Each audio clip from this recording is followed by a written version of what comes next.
Okay guys, continuing on with our multi-dimensional arrays, what I've done is I've a few more array elements in here.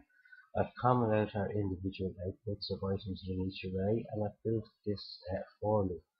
So you can see with the row is equal to 0, the row is less than my array length, and we increment it. Then inside that for loop we have another for, and that's where the column is less than my array of the row dot length, and then we're going to output the column and the row. Okay?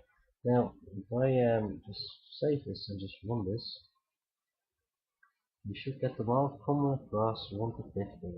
It's building now at 87%, and there you go, we got number 1 to 15. But we can make it a bit more interesting than that. We can take out that, just do a print, and in here we could put in plus, there's my commas there, backslash, we can put a tab in here, okay? And then for every time we go through it, we could just output, we could put a single print empty line in here. Oh, wrong one. Let me just sort of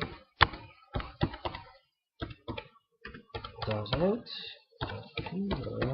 Print line. Now, we don't want an argument. What do we do? We don't want any arguments. Nothing is required inside this print statement. So if I save this, and I'll run it again, I should get a nice tab, nice box showing each of them. Here we go. The first one, the second, the third, the fourth, the fifth. Okay, so that's pretty simple enough. Go through these yourself and showing it is multiple design like whatever.